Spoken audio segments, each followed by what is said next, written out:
As I add in Mr. Frank Sanders, welcome into the PHNX podcast presented by the DraftKings Sportsbook app, an official sports betting partner of the NFL. Don't forget to hit that like button, subscribe, wherever you get your podcast, leave us a 5-star review.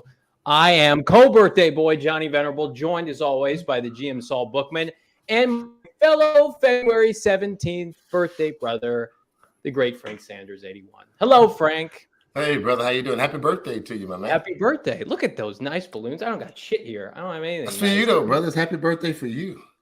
Thank you. Happy birthday balloons for you. Well, happy cake. Huh? Well, happy birthday to both of you guys. Thank you, I mean, always the pride of PHNX, you two. Not the pride of my life, because the real guy is Michael Jordan, which is really what this day is all about, guys. Come on. Oh, fuck that. Never. You mean the number 2 greatest basketball player of all time behind LeBron James? Is that what you're talking about? Johnny, you can go completely F off right now. And I know in your heart of hearts, you know that's not true. You grew up in Chicago. There's no way. I watched him in the finals against. To be honest, LeBron's number 4. Who's number 3? No, LeBron's not number 4. He's working to be number 1. After he jumps Kareem Abdul-Jabbar, I mean, you just can't knock that down with most points. I don't know how assists. He's not, at least there's just so many stories we can go into what LeBron numbers categorically has dominated. This is a football podcast, right? Just get Espo on here to talk about how he thinks Charles Barkley's number 1. I've heard him say that before. That's scary stuff. He's probably the number 1 Suns. All right. So speaking of the Suns, I wanted to start today talking about the Suns. But before we do that, some stuff kind of came out on Twitter over the last half an hour, 45 minutes that I wanted to discuss because people are asking me about it. Our buddy Malcolm Butler's in the news. The Cardinals have officially released him from the reserve retire list per the waiver wire. Ian Rappaport initially will be interesting, especially if he wants to return. Heard he's considering it. And Mike Girardi mentions here a subtweet. Butler has been working out, quote, diligently, would expect a return. That's interesting because the Cardinals signed him last offseason as their number 1 corner. He got a nice salary from the Cardinals, albeit a 1-year contract. Byron Murphy, Robert Alford, they drafted Marco Wilson. And then he opted to walk away from the team weeks before the start of the regular season. Now, the Cardinals held up fairly well, but there was speculation, is he just done with football? Did he have personal issues? We never even heard from him again. And now it looks like he wants to come back, try again, maybe get another paycheck. What do you guys make of this? I mean, personal issues, you just, personal issues and mental issues, there's just no way to measure that in a person's mind, in a person's heart. So we could sit here and speculate all we want, but it really doesn't matter, because if that individual just doesn't have the heart to play football, especially football, like it's one thing to go out there and kind of half-ass maybe basketball or baseball or something like that, but football, that shit will get you killed. Like you cannot be out there with your mind not in the game. Like that it can't happen. So I'm not going to really stress too much about this. I think, he did what he thought was right in his own mind, and He handled his own situation, and now apparently he's ready to go. He's fixed whatever ailed him, and you know what? Good luck to him. Yeah. Look, it's just if he has an opportunity to come back and play in the NFL, I think after watching the safety for the St. Louis Rams come off the couch and from somebody's backyard. Somebody's backyard. I was going to say his name. I just don't want to say his name because I think Malcolm Buckers, he's like, look, if this guy can play, I know I could come back and play. And Malcolm was having a good offseason too. Like he was the number 1 corner for this team. And you had Robert Alford on the opposite end, in the slot. He was your slot corner. And then Marco Wilson was number 4 and Byron Murphy was number 2. It was a nice group. And I mean, you know this better than anybody, Frank. Football's a brotherhood. And, you got to be able to count on the 53-man guys that you go to war with every Sunday. You know what? I wish you're absolutely right in that, and I think that we went through a good conversation piece on trying to give him the benefit of the doubt, as well as giving him time and saying that there's a good possibility he might come back if Robert Alford can talk to him. A couple of guys get into his head. Maybe that might make a difference for him, but apparently that did not work. And I agree with Saul. Sometimes you just don't know, you know, when you see the mental stresses of the things that guys got going on, sometimes you got to take a break. But if he's in a good mental state right now to come back, he feels like that's something he could do, then kudos to him. And it's just I agree. It's not a fun game, and it's not a safe game, easy game for somebody to come out and be half mentally there as well as physically. Well, I wanted to touch on that because it's important. Well, best of luck to Malcolm Butler, whatever he decides to do. For those curious, like the Cardinals aren't going to bring him back. If he wanted to come play for this team again and said, hey, I needed a year off for clarity, I'm ready to go, maybe they would have listened, but he's been outright released, and we'll see what happens. I do think the Cardinals need to address corner this offseason. But let's go to our main topic of discussion today. I wore my Phoenix Suns Devin Booker t-shirt on purpose because the Suns have NBA best record, 48-10. Mark going into the All-Star break. We've got Suns savant Saul Bookman on the podcast. And you watch the Suns operate not only this season, but 2.5 years. Finals run, bubble run of 2 years ago.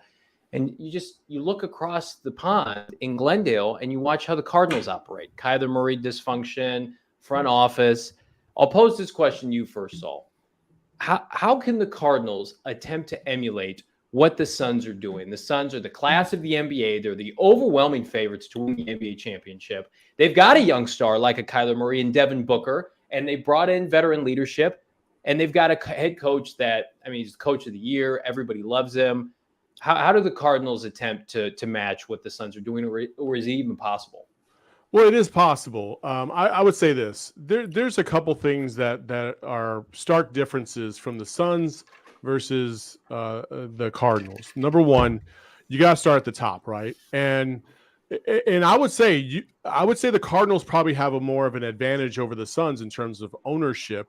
Yeah, at least, especially when you're talking from a non-controversial standpoint. Like absolutely, Michael Bidwell has not really ruffled the feathers of the fans to the degree that Robert Sarver has. Right? Take that out of the equation, and you just go. Let's start at the GM level. Okay, you got Steve Keim and you have James Jones. James Jones, relatively green, like he's been doing this for now the third or fourth season, and not every move has been perfect, but he's made a majority of his moves work out more so than not. And it started by bringing in Monty Williams. And this is where we're going to get into the big difference. Monty Williams actually played, didn't just, watch with a clipboard in the NBA. He played in the preseason. He had a previous head coaching stint where they actually did make the playoffs, and then it didn't work out. And he also, there's a lot to be said about going through a lot of shit as a human being and having and learning from life experiences and how to manage not only yourself, your own composure, but also helping others get through certain scenarios in their life. I think when you look at the Cardinals, that's what's drastically missing right now, is that you have a rookie head coach or a greener head coach who played in the NFL, if you want to call it that, and didn't really have to grind his way and go through some of the stuff that Monty Williams has had to grind and get through, and never had a previous head coaching stop either. And so when you're talking about trials and tribulations and relating to your team, especially when let's just focus on Kyler Murray, it's difficult. It's difficult because you understand, hey, when Monty Williams says, hey, man to man, this is what needs to happen, guys respect that. They listen to it. He has the credibility. He has the stature. He has the fortitude, and he has that presence. When Cliff Kingsbury comes to you and says, hey, man to man, bro, you don't walk in the same circle I do. You just don't. So what about you is telling me that I need to listen to you because you're just as new as I am. Right. To the NFL. You know what I mean? So it's a difficult prospect, but what I will also say this, when we look at Kyler Murray and Devin Booker, I will say that Kyler Murray, I know everybody questions his maturity. I mean, the guy's only 24. That was always going to be somewhat of an issue. And I'm sure Joe Burrow's going to, he's going to have a hiccup or two here or there, and people are going to say, well, he's still young. It's okay. But my major concern is his development. Is he going to be able to develop into the star that they need him to be? Because what you've seen with Devin Booker is since Monty Williams has gotten there, each and every year he's gotten progressively better. He's added something else to his game, and he's become more of a leader for that team. And then you add somebody like a CP3 into the mix, and it kind of takes off from there, because now you have somebody else who's also echoing the same things that your coach is. And all three of those things combined are what make the Suns such a premier team to watch in the NBA. You're missing those elements on the other side of the ball. You can't bring J.J. Watt and think that J.J. Watt is going to be that same influence when he hasn't played the quarterback position with Kyler Murray. He's not even on that side of the ball, right? So they're in different meetings. They're in different camps. They're in different, it's almost a different world until you actually see them in the game. So I don't think that that's the same thing as what the Suns are building. And it's tough because football is obviously, the dynamics in football, the structure of football is vastly different than what it is in basketball. Smaller team, more close unit, because you only got 12 guys. Whereas in football, damn, there's like 100 dudes coming through there every single year, and you don't know who's going to be sticking around for that 53. That's right. That's true. That's very well said, Saul. Man, I like where he was going, though, from the top, right? And he hit brakes right at the coaching. That was it. I think that is the catalyst right there. I will add this here, though. I think the Suns have great depth. They've gone outside to go. They've done that very well. We have depth in certain positions, but we've lost that. We lost that depth sometime during the season when several of our guys, offensive linemen, either had COVID or they got injured. Same thing on the defensive line. COVID hit them or they got injured. And there was no real replacing of that. And if there was a replacing, there was no real adjustment that fit that skill set of those guys that in a way that they were protected.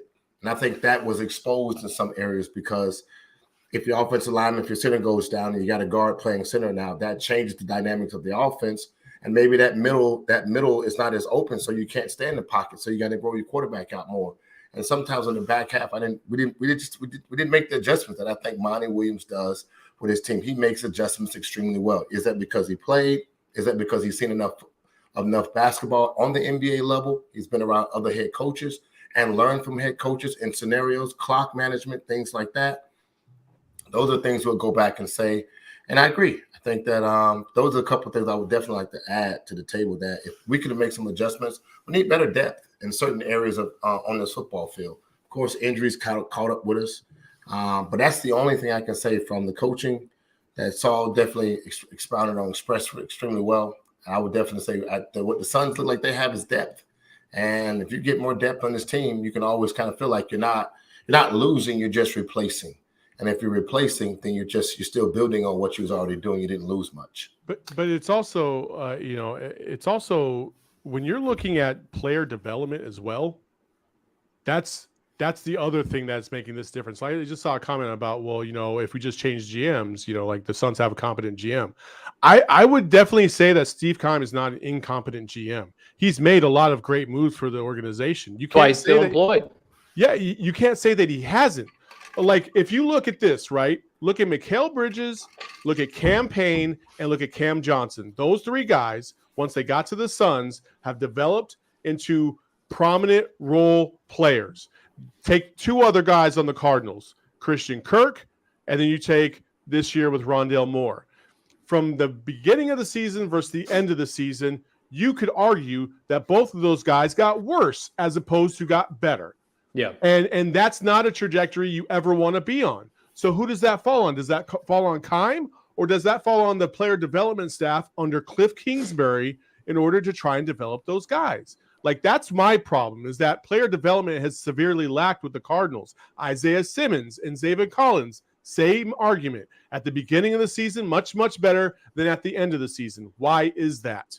Like, you got to look at this from a whole, not just a player personnel perspective in terms of free agency and trades, but also how are you developing your in-house talent when you draft them, and how are you getting them from A to B? And that's what the Suns have done very, very well. They've drafted guys, they've contributed, and if they haven't contributed, they've gotten rid of them and gotten compensation in return, a la Jalen Smith, which is something that the Cardinals have not done yet either. No, you make a good point. I would even throw Hassan Reddick in there, where Keim drafted him, and it took a while, and it finally got going. But you question, okay, how is he being coached ahead of time? I also think, with regard to Michael Bidwell has seen Steve Keim be a successful general manager for Bruce Arians, who's an elite head coach, and get to NFC title games and win the division and have 3 straight double-digit win seasons. I think that he probably feels like if I've got the right coach in place, Keim is more than capable, especially now that they have a young franchise quarterback.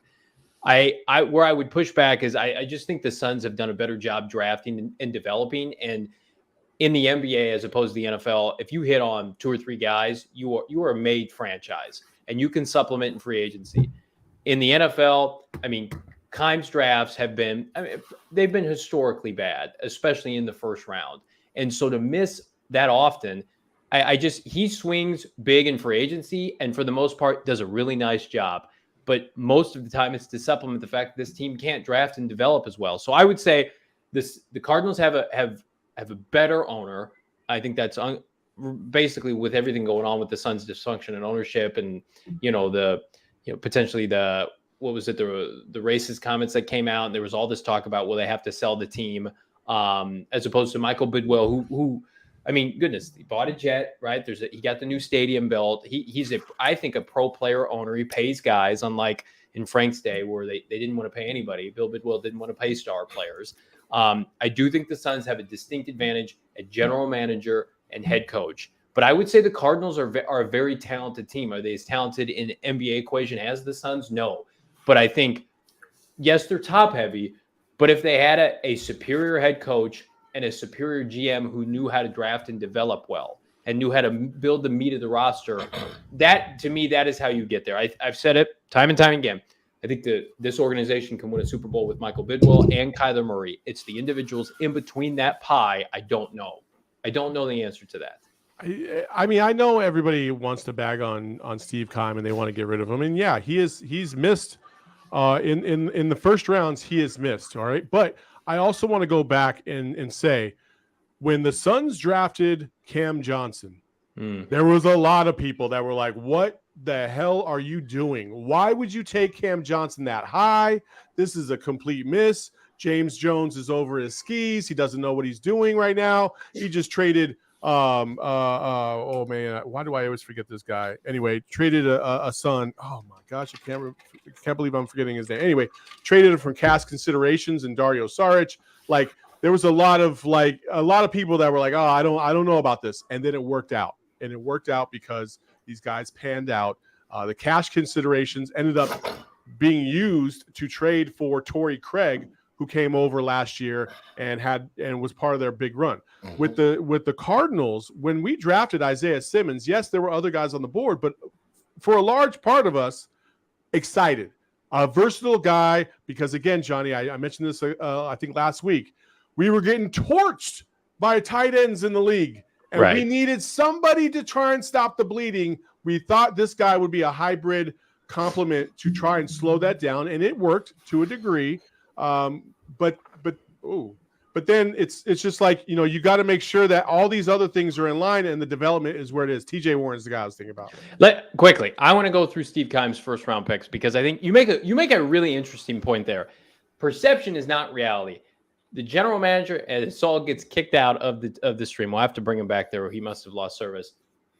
The Suns get pushed back on draft day for making the right decision. Inevitably, the Cardinals, everybody loved the Josh Rosen trade, including myself.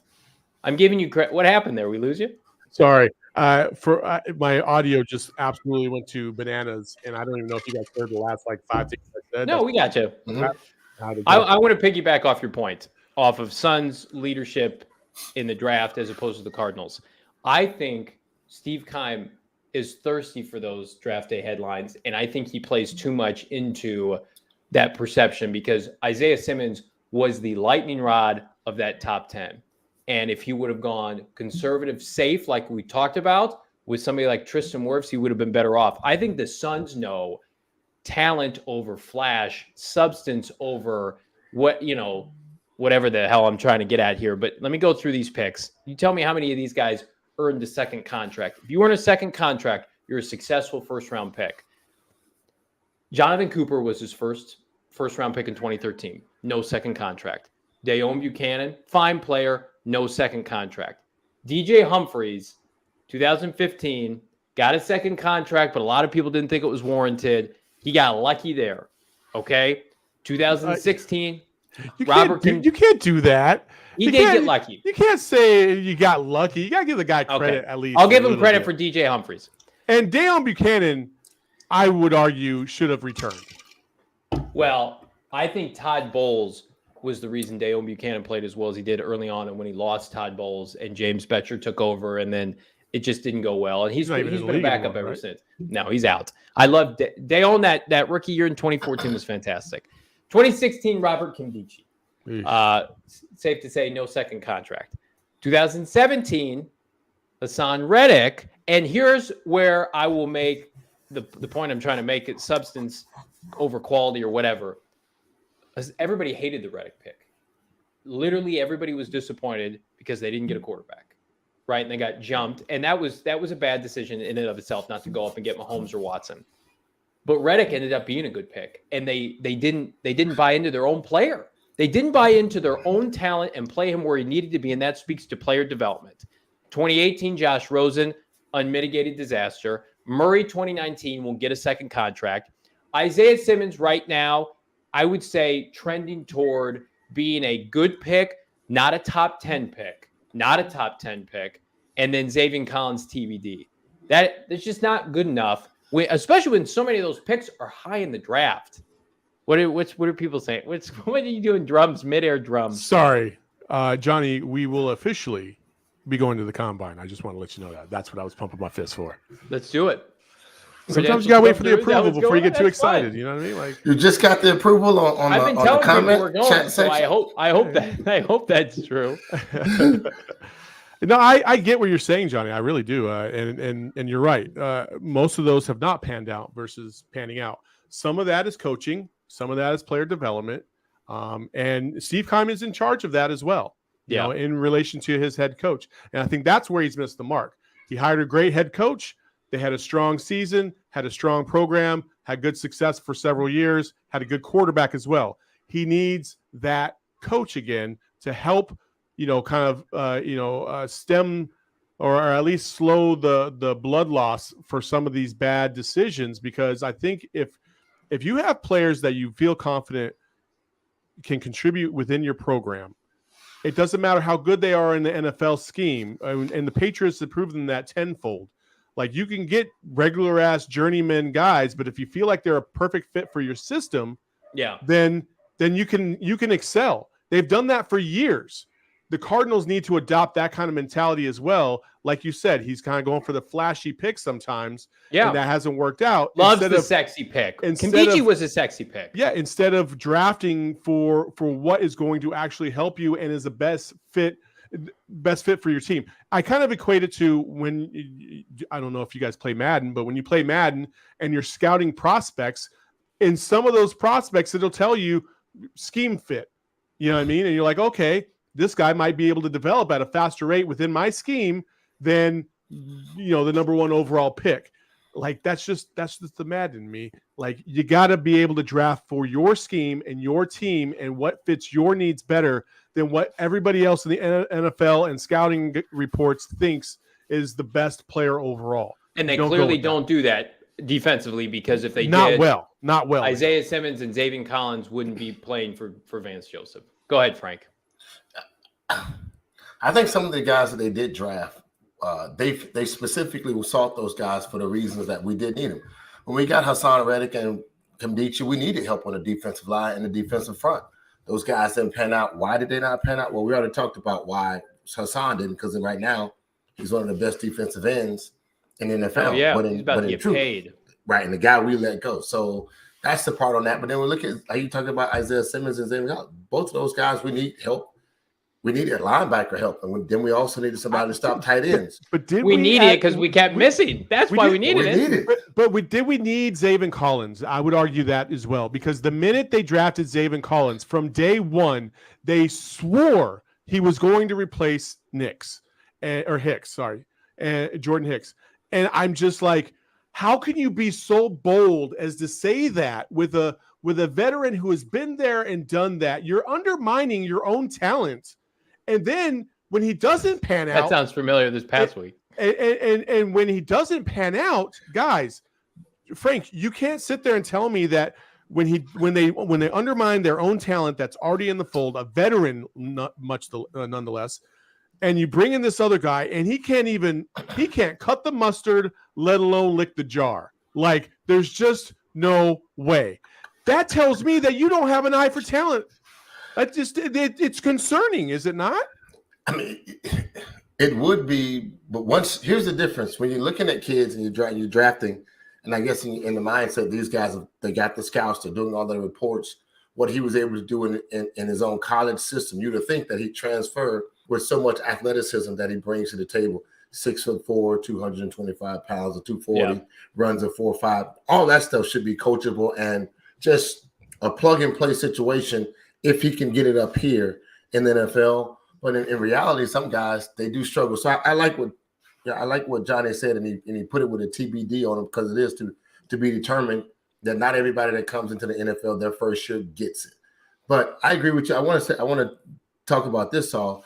Jordan Hicks wasn't stopping water. He looked like water through a strainer last year. 2 years ago. Yeah, he's just bad. He didn't have a cup. He wasn't great. So to bring a kid in, you think that you can come in and play. Yeah, you talk him up, and again, probably they sold a pick because someone, maybe Steve, liked them more than anybody else liked them in the room, in the draft room. So in the war room, they call it. So I get that, and it is to be determined. But when we look at the guys that they did draft, I thought they got some of the guys maybe with the intent. Now, they're not sexy picks, because Temple, I mean, that's not like you went and got a kid from Temple outside of drafting them in the top round when you could have gotten some kid from I just think they have Ohio State, less big schools, sure things.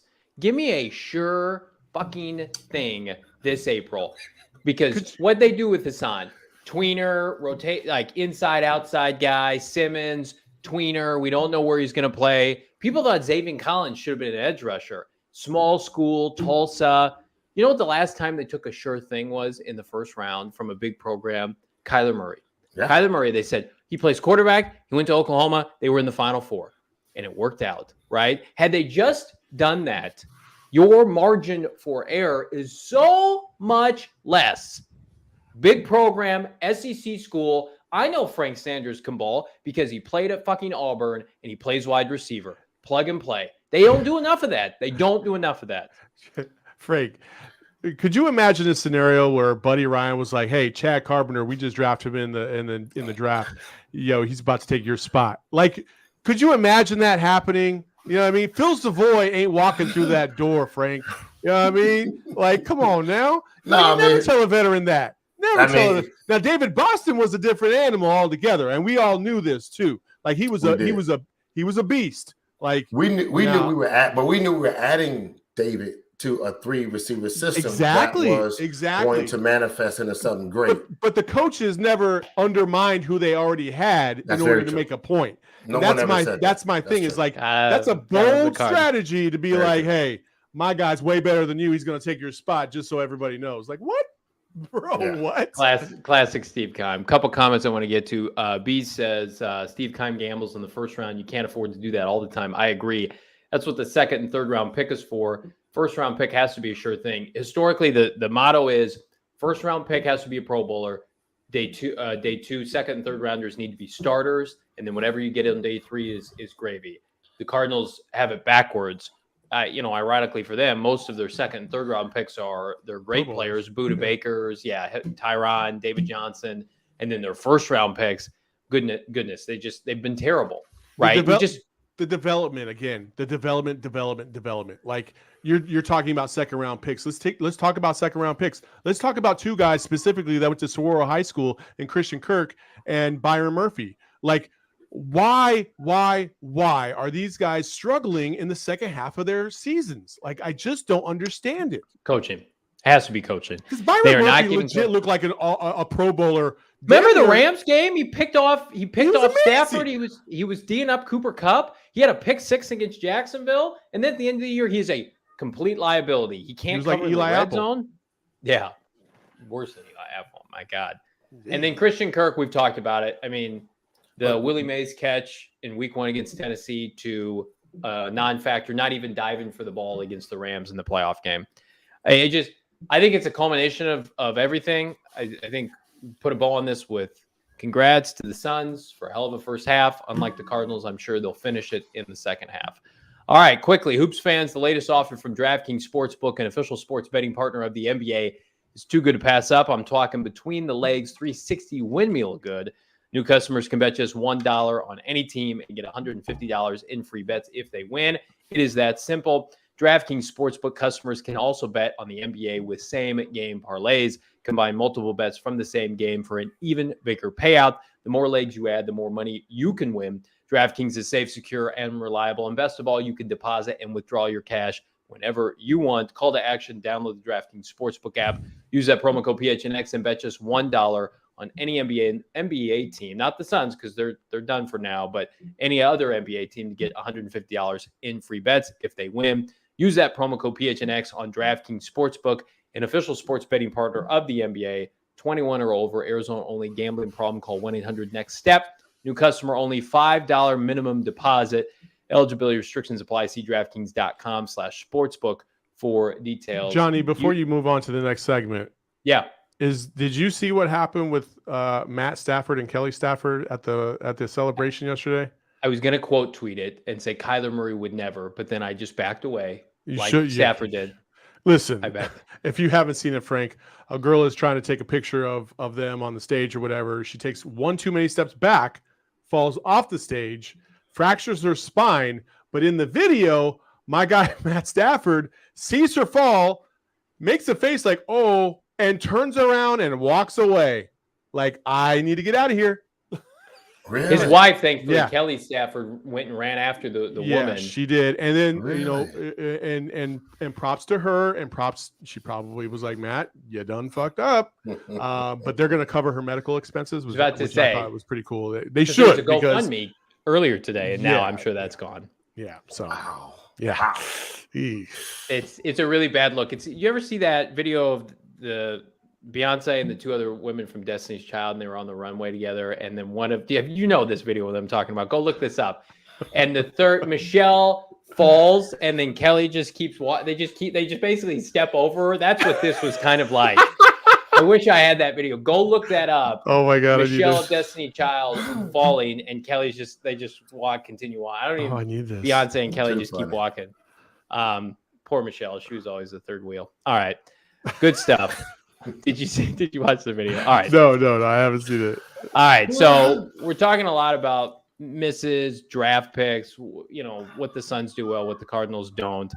We got free agency actually a month from yesterday, fellas, and we know who the free agents are. I don't expect, we got in a lot of this.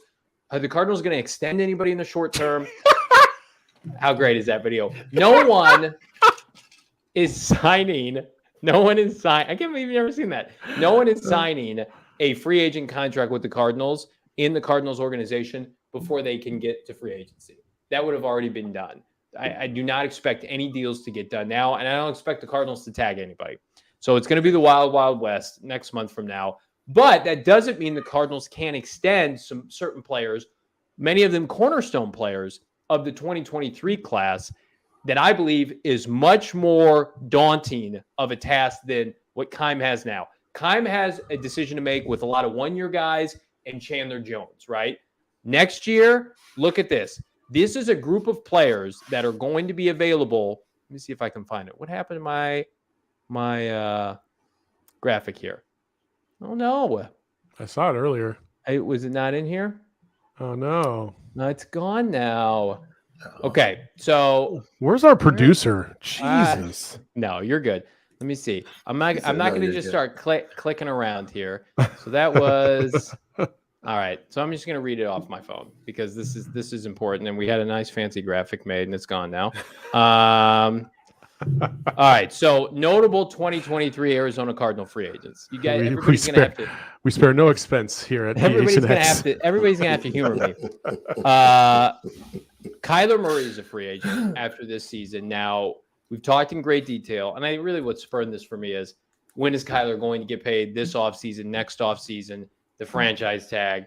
He's number one on the list. But then it goes to DJ Humphries is a free agent in 2023. Jalen Thompson is a free agent in 2023. Byron Murphy and Zach Allen, also in that 2019 class with Kyler Murray, they are free agents. So, gentlemen, who gets first priority of that list, considering position, right? Maybe discount that you could get right now, hedging your bet on somebody like a Zach Allen. Who would be the first that you would extend from that list? There's no question who it should be first. Like, you don't sign anybody else until you sign Kyler Murray. They couldn't do a little Jalen Thompson deal on the side just to get that? No, okay. No. Kyler Murray's the first and only priority, and until you get him taken care of, you don't worry about everybody else. You just don't. You think it would be spitting in the face of Kyler Murray if you signed anybody else before him? Yes. From his own draft class. You are the franchise quarterback in the National Football League, and you are considered. Here it is. I got it right here. And you're considered a very, very good one. There is no other player on this team that is as important to an organization than the quarterback. You sign him, you give him his money, and then you worry about everybody else, because you can't sign everybody else and shortchange yourself when you're trying to give this guy possibly bigger bucks than you want to. So if you just have to take care of Kyler, man. Kyler is the number one priority. It's nice to have DJ and Jalen and Byron and Zach. It's cute, but Kyler is the big dog. He is. Look, the 2023, I'm not even, because I can't even. I think Kyler needs to be signed this year. Yes. I think they need to. Don't even. He's not even part of next year's conversation. I think he needs to be signed this year, because that will be a problem right now. He's a 2-time Pro Bowler. He's already one of the best quarterbacks in the NFL, and right now he's not going to pay. He's not going to take another $11 million payout when he's in the top 10 of quarterbacks. I'd be surprised if there's not an argument on holding out this year. I'd be surprised if he doesn't. Well, somebody in the chat says we'll just pick up his 5th-year option. Kyler Murray is not playing on a 1-year deal. No way in hell. Franchise tag, 5th-year option. I don't care how much you pay him. He is not playing another down on a 1-year contract. No way. Not at all. Yeah. So if it's on me, I mean, I really not a fan of DJ Humphries. I think he's a lot of show. I'm not sold on him. His development has not been great. I think he is not the guy I would bring back. I would bring back Byron Murphy. I think he has an upside. If he gets the right coaching, the right mentoring, and but you need a good cornerback. He could be a next Jalen Ramsey. He has hands. He has cover skills. I don't know why he fell off in that conversation, but he would be one of those guys. If he go off in 2022 and have a good season, and he walks with 5 or 7 picks, he's going to be in the open market for a lot of money. And I wouldn't want to waste that time. I think you can't overlook really, really good cornerbacks in the NFL, especially as much as they pass the ball. Jalen Thompson for me. If we're not going to talk about Kyler Murray, Jalen Thompson's the one. You shore up your safety position for years to come with Buddha and Jalen. Those two are dogs. Jalen has shown that he has developed and improved year to year. I like the fact that he gets after it. He loves to hit people. He didn't have the drop off that other players around him did. I like Jalen Thompson immensely. I really love Jalen Thompson. I think you need to shore up Jalen Thompson and at least take that off of your plate, and then you worry about everybody else. I agree with Jose. Byron and Jalen are cornerstones. I would say Jalen Thompson is by far and away the best day 3 draft pick Steve Keim's ever made, and that was the last pick of that supplemental draft ever. 5th round pick, Washington State. You remember thinking, okay, could he be a rotational guy, special teams guy? He is somebody that probably will never get his due because of how good Budda Baker is, and it's hard to have multiple safeties from the same team get accolades like Pro Bowls and such. They are going to need to reward him hand over foot, because unlike somebody like I liked Tony Jefferson once upon a time, of course, a lot of people did. His coverage skills they were solid, but he was more of an in-the-box safety, could sack the quarterback. Jalen is a phenomenal cover safety. Fantastic. So I think, to your point, Saul, you have strengths on this team. Emerging, keep them as strengths. You have the best safety tandem, I believe, in the NFL with both of those individuals. Byron, to me, is too young to give up on and to let another team reap the benefits of his best seasons. I think Byron Murphy is like 22, 23 years old. Yeah. He's been in the league. I think he came in the league at like 20 years old. 33rd overall pick, right? I believe both of those guys will get extended. Zach Allen, to me, is somebody else where I need to see him put together another complete season. His first 2 seasons were injury marred. Last year, he kind of broke out a little bit, had a nice second half, especially. Okay, Zach, put together a 5 to 7 sack season. be healthy for 16 out of 17 games, 18 games, and be a force against the run. And if that's the case, happily signing him. But this is probably the best collection of talent that the Cardinals have put together from that 2019 group. I'm with you, Frank. I would be looking, if this draft allowed for it, to find a replacement for DJ Humphries. And I think if there's the right kind of tackle that falls to you at 23, that, okay, I'm riding with Kelvin Beachum and DJ Humphries for 1 more year. Trevor Penning. You're gonna be really disappointed when that guy when he gets picked up. I'm gonna be on that train until the draft is over. I don't care. You heard it here. You think he was actually sneezing? Trevor Penning is going to be an all-pro in the NFL.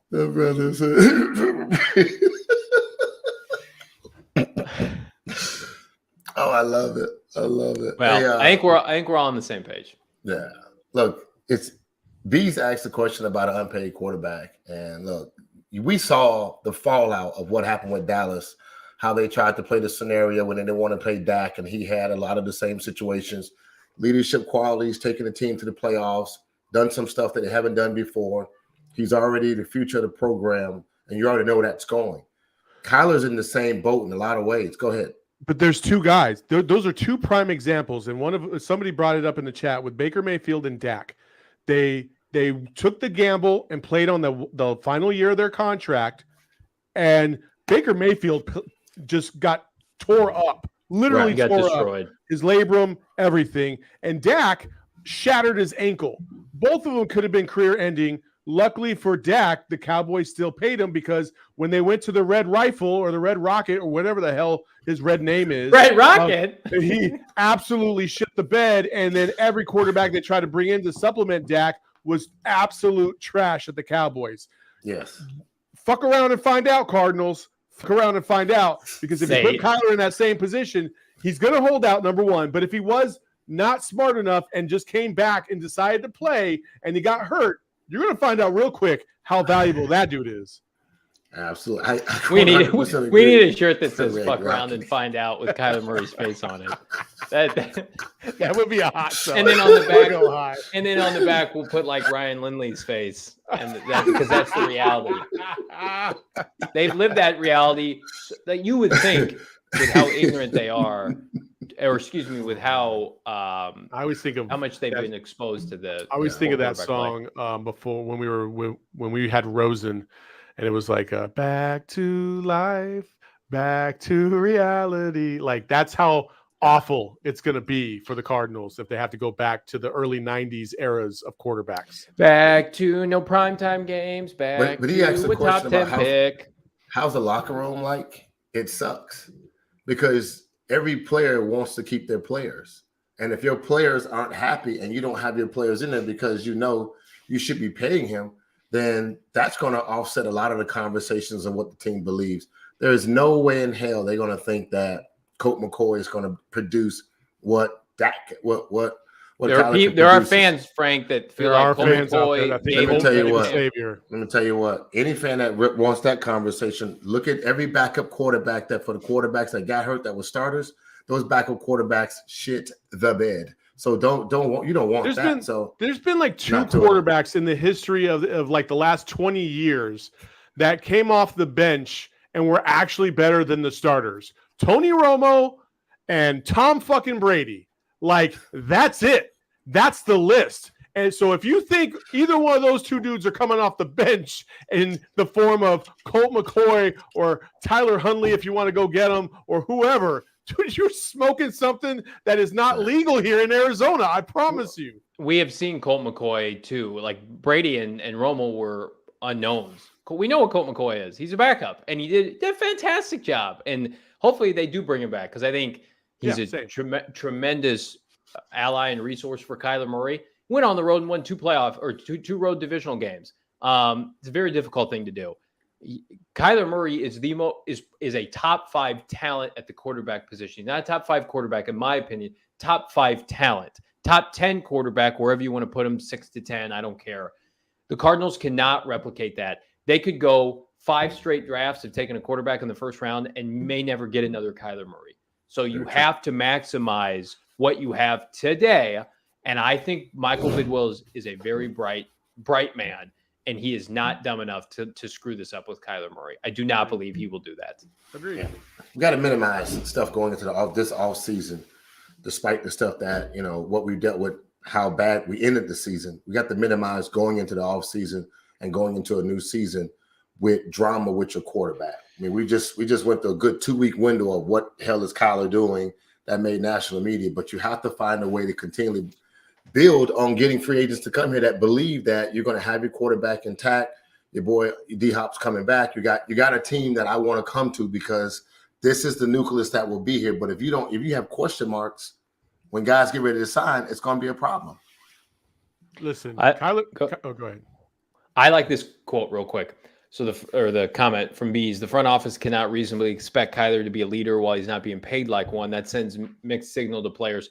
Here's what I'll say on that. So money will do one of two things. It'll either make you more of who you are, or it'll ask more of you. And if they get paid more and they allocate more of the cap to Kyler Murray, they will need more from him. He will have to lead more if he's making $40 million as opposed to $10 million this year. So I think, to your point, I think it could go that way. You wouldn't expect him to do anything more with the $10 million to the $40 million. You're still going to say go out and make plays, score touchdowns, and win football games. No, but more is going to be expected off the field. Off the field stuff. When you're getting 40 versus 10, no, the expectation is significantly higher, and the reason why it's higher is because now you're expected to carry the brunt way more. Listen, because of that $40 million price tag, Frank, that's going to eliminate some of the weapons around him, some of the luxuries that he currently has right now under his rookie deal. You have to elevate. That's just how it is. Like, you're not going to be able to afford to pay certain guys certain amounts, and it's just going to be how it is. You're going to have to. That's when you're really going to have to nail the draft. That's when you're absolutely going to have to nail the draft. So if you're the Cardinals and you're going to pay Kyler $40 million money, like you have to trust that Kyler Murray is going to be that dude for you and be able to carry that weight every year, year in, year out. That's just that's the expectation, Frank. You know it is. It's honestly, the money is already allocated for the quarterbacks, no matter what he does or how he acts It doesn't change the desire or the want, his desire or want to win. And it should not change me as a fan when he was making $5 million to $2 million that I want to win the same way. No. It doesn't. But in regards, what you said, the weapons, I'm saying it's still allocated between there'll be one bookend receiver.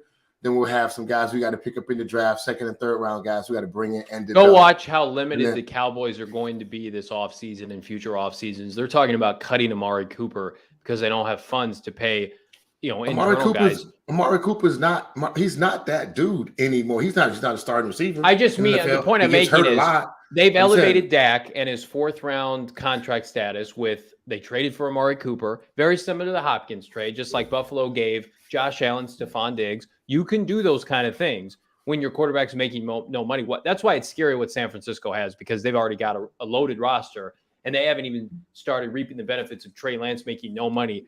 The Cardinals, that's why people consider the Super Bowl window to be this year, because they're only paying him $10 million this year. They have one more offseason to do a splash move. By the way, they only have $1 million in cap space. So what happens when you have to be convinced, if I'm paying Kyler Murray $40 million or $45 with inflation, we're not just going to be the Falcons with Matt Ryan, just 7 wins, 6 wins, 8 wins, because that's quarterback purgatory where, you're worried about moving off of him, but you can't because you've seen what bottoming out looks like, but you're not good enough with him. Not a great place to be. The timeline they paid Matt Ryan, they should have never done that. I mean, that was a bad decision. True. And that was a really bad. He was older at the time. They should have paid him that money anyway. And they still had they had young receivers that was bringing in for him and Julio. Long story short, I just think we got to pay our dude. And even if the expectations that are on him, I believe he can overcome a lot of the stuff that we think that he needs. If the coaching is proper, then we don't have to have all the best players. We can take that notation from the Suns. Yes, we just got to get the right players and develop these guys, as you guys eloquently stated early in the program about what can we learn, how to develop our players. Johnny, there was a comment just a minute ago talking about Warner. Can you pull that up real quick? If Warner coached Kyler, wouldn't build that mindset like Warner did with Fitz, or wouldn't that build that mindset like Warner did with Fitz? This is the thing, though. Listen, none of us really know what Kyler Murray is all about, and so I'm not going to sit here and speculate that Kyler Murray is not open to coaching. I'm not going to say that because I don't believe that to be the truth. But there's a difference between being heavy-handed and light-handed, and some coaches are heavy-handed where they will tell you, "You fucking suck. Why the hell would you throw that ball over there? That's the dumbest fucking play I've ever seen in my life." And other coaches are like, I see what you're trying to do over here, but I think this option over here might work out better for us. So why don't you try that next time? Like there's a different coaching styles. And when you're talking about Kyler Murray and Fitz specifically, when it comes to Warner straight up would tell him like, okay, well, you don't work as hard as you think you are. And you could elevate your level to another level, but you don't seem like you have that work ethic. And it took Fitz to receive that and say, "Oh, what?" and take his game to another level. If Kyler can do that, then absolutely. Who is that person in the Cardinal organization that will say that to Kyler? Well, I think this individual is saying, why doesn't Warner reach out to Kyler or Kyler will reach out to Warner? I don't for a second doubt that maybe Warner has already reached out to him and said, "Hey." I put that on Twitter. I said I'd be great to see Kyler Murray connect with Russell Wilson or Kurt Warner or Drew Brees, and I got killed for it. Absolutely killed. Like, Kyler Murray is above doing that. Do you think he's above doing that? No, I think any player. Fuck, Devin Booker reached out to Kobe Bryant. Like, what's the difference here? What's the difference here? I mean, they're putting too much onus on the ideology that he's so hard. He's established. Like, people think Kyler Murray is a finished product. He's not. Great players are thirsty for knowledge. Great players are thirsty for knowledge. They want every advantage possible. It's not out of the realm of possibility that if Kyler Murray truly wants to be the best of the best, that he would talk to the best of the best. Like, that's the only way you improve. You can't talk about how to be great with somebody who's a fucking backup quarterback. He doesn't know shit about being great. You got to talk to the greats. That's how you get better. Like, that's just like, bro, like Frank Sanders wasn't talking to Chad Carpenter about how to excel as a receiver. He was probably talking to some other dudes like Rob Moore about, hey, what do you see that I'm doing wrong? He was like a 7th round draft pick in 1996. I just looked him up on Iowa. Yeah. He's a coach here too, but he's a coach. He coaches in Arizona now. He coaches. Shout out to Chad. Shout out to Chad. I'm sorry I threw you on the bus several times, but I was just trying to make a point. Quickly, gentlemen, I want to remind everybody right now you can get. You can rep your Phoenix Suns or your Arizona Cardinals or any Arizona sports team that we've got going on at gophnx.com, the PHNX merchandise locker. Right now, you can get this phenomenal on fire Devin Booker t-shirt for 20% off. It's not a Devin Booker shirt. Not Devin Booker shirt. Somebody. It's just an on fire shirt. On fire shirt. I'm sorry. I apologize. Damn it, Johnny. Am I not? Yeah. It's not Devin Booker. It's not. It's a pixelated Suns player. You can get this pixelated Suns player at phnxlocker.com. You can get a membership. Why wouldn't you want to join this family of misfits? And you can become a member for under $60 for the entire year. You can get a free t-shirt like this if you want to dip your toe in. 50 cents for the first month, $8.99 for the subsequent months. Also, by the way, children 5 and older are eligible for the COVID-19 vaccine. The vaccine is the best tool we have to reduce the chances of getting sick with COVID-19. The COVID-19 vaccine can reduce the risk of being hospitalized or dying from the disease. It's safe, free, and highly effective, and COVID-19 vaccines are available throughout Arizona. Visit azhealth.gov/find vaccine for a location nearest to you. All right, Saul, you don't get to play this next game. Number 1, because you just yelled at me. And number 2, because it's not your birthday. So Frank Sanders and I are birthday brothers today, and we get to pick one birthday present via the Arizona Cardinals this offseason. So, Frank, if you could get anything from your favorite team in the form of maybe some new uniforms or a draft pick or a free agent signing or trade, what would you pick as your birthday present from the Arizona Cardinals this offseason? Am I limited in those 3 things, or can I just expound on my personal interest? You can pay. You you join the front office. What, you join the coaching staff? I mean, give me something. Let's talk this thing out. Okay. Honestly, as an alumni, the Cardinals do a great job of bringing several of the players back. This is kind of like something that's just a little hidden deal. Sometimes we come in, we sign autographs on the club level. or around the property on game days. Look, all I ask for is the ability to have club level access with a badge. That's all I want. I don't need a suite. I don't need a seat. I just need club level, unlimited access around the building outside of going into, certain suites and certain areas that's off property. But for the players, I just want a badge, bro. I want a badge that allows me to get from here to there.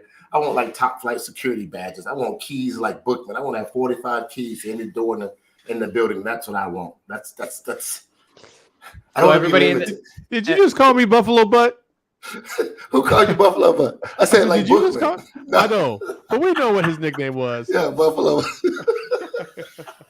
No, if honestly, just that's on the sidebar. But if the Cardinals can give me anything right now, honestly, I like to figure out how we can move this first round draft pick around and dive around it and make some better moves. Real quick, Josh in the chat just pulled up, and he said, "Go ahead and pull it up there, Johnny." What Josh or Hunstar said. He said, "You saw it, Saul. I know you just did," and he's right. He's right. He caught me looking. He caught me slipping because he just showed me the girth that he just posted on social. What? That's, the one and only Gerald the Girth Bourget sitting by a fire. Well done, sir. You beat us to the punch because we literally had a similar graphic that was made today, but we do have another special graphic that we're going to unveil on the Suns here soon. But funny stuff, Josh. Josh Hunt is like one of he's now, I'm going to call him an OG, but he's been one of our faithful followers and very, very involved in graphic creation for our shows. Ooh, nice. Which has been hilarious. So much love, man. Josh gets all the love. One birthday gift for me is I would go to Kyler Murray and I would say, how do we fix this? How do we make sure that this does not continue? How do we put out this fire? And to me, I would fire Steve Keim. I would fire Cliff Kingsbury. I would promote Adrian Wilson, and I would hire Byron Leftwich. I would take what the Jaguar fans wanted, and I would steal it for myself. And I would say, Kyler Murray, here are two individuals that played this game that you know and probably respect. Byron Leftwich.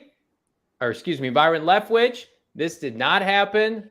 Of course, he did not become the coach of the Jaguars. What if he became the Arizona Cardinals head coach? That's what I would pick. Then you feel like, oh, man, I got some juice now. I got a GM. What? No. Yes. Hell no. Yes. This is his birthday. You would hire Byron Leftwich before you hired Eric Bieniemy. Yes. Byron Leftwich has a rapport with this organization.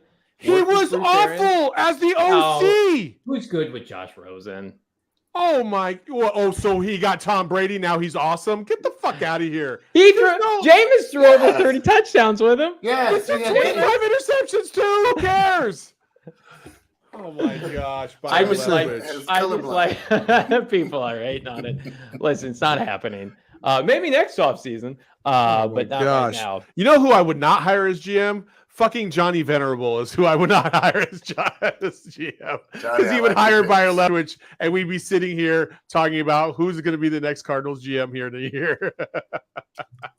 You're going to have to kiss Byron's ass when he's the head coach of the team next year. So is. A-Dub, I love. A-Dub's my guy. Love Adrian. I think he brings a different kind of vibe to the organization. He's very well respected amongst not only players, but up and coming or other scouts, other coaches around the league. He played the game hard nosed, tough. Like that's, I like You're that. You're fine with that. Okay. I'm absolutely fine with that. But Byron Leftwich, he rode the curtails of freaking Carson Palmer and Tom Brady, and had one of the most horrific offensive performances in recent memory with Josh Rosen and that Cardinals team. That was Mike McCoy. Josh absolutely sucked, though. He was not he can't play for anybody, bro. He's not even. He's on the roster. The six. I mean, he's not a good quarterback. He's not a good NFL quarterback. Let's just put it that way. He's not an NFL quarterback. I'm saying, but he wasn't a great. He's in the league. Look, he was supposed to be the #1 overall pick in the draft with all these great stats, and he stunk. Him and Sam Darnold both stunk. It wasn't like what about Todd Bowles coming back to be a head coach? You know, sometimes there's no. I want an offensive guy. What about their second go round? Sometimes is solid. Why don't you bring him back as head coach and have Byron be the OC? But what happens when the offense takes off with Byron, and then he gets hired somewhere else, and then you get Eric Bieniemy because he still won't have a job here in 3 years. Who is winning Super Bowls? What kind of coaches are getting to NFC and AFC title games? Not defensive coaches. Who are the coaches in the NFC title games and the AFC title games this year? Kansas City, Andy Reid, Zach Taylor coaches offense, McVay, Matt LaFleur, Kyle Shanahan. I do not want a defensive coach in the year of 2022, our Lord and Savior 2022. I do not want that. Okay. I love Todd Bowles. He's great. He won 10 games with the dysfunctional Jets. Kyler Murray gets Byron Leftwich as his OC, and then they have a great rapport and relationship. And then Byron Leftwich goes and takes a job next year, and then the team stinks. That happens all the time. I don't want that.